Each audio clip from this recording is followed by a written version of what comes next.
বঙ্গোপসাগরে তৈরি হওয়া নিম্নচাপ আরও শক্তি বাড়িয়ে উত্তর পশ্চিম দিকে এগিয়ে আসছে। এর প্রভাবে আরও দুদিন দুর্যোগপূর্ণ আবহাওয়ার আশঙ্কা। একাধিক জেলায় নতুন করে ভারী বৃষ্টির সতর্কতা জারি করল আবহাওয়া দপ্তর। নিম্নচাপের প্রভাবে নবমীর রাত থেকে শুরু হয় বৃষ্টি। উপকূলবর্তী জেলাগুলিতে বৃষ্টির পাশাপাশি ঘন্টায় 50 থেকে 55 কিলোমিটার গতিবেগে বইছে দমকা ঝড়ো হাওয়া। আজও দক্ষিণবঙ্গের বাকি জেলাগুলিতে বজ্রবিদ্যুৎ সহ বৃষ্টির পাশাপাশি 30 থেকে 40 কিলোমিটার গতিবেগে দমকা ঝড়ো হাওয়া বইতে থাকবে।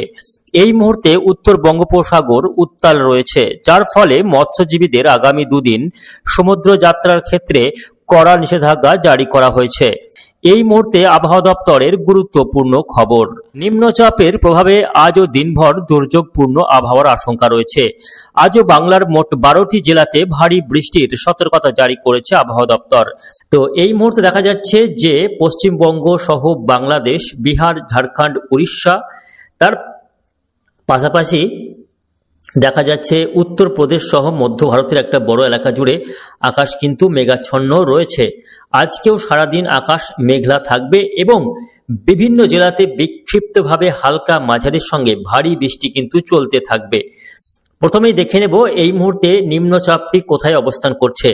নিম্নচাপটি গতকাল অর্থাৎ বৃহস্পতিবার সন্ধ্যা রাত্রে ঘন্টায় সর্বোচ্চ 50 থেকে 60 কিলোমিটার গতিবেগ নিয়ে উপকূলে কিন্তু আছড়ে পড়েছিল।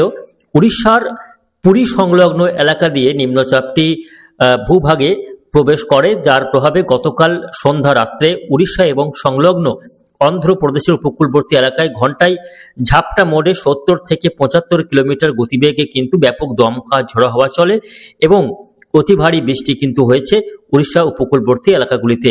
এর প্রভাবে গতকাল সারাদিন পশ্চিমবঙ্গ এবং বাংলাদেশের বিভিন্ন এলাকা, তার সঙ্গে উড়িষ্যা, বিহার, ঝাড়খণ্ডের বিস্তীর্ণ এলাকা জুড়ে কিন্তু বিক্ষিপ্ত বৃষ্টি লক্ষ্য করা গিয়েছিল।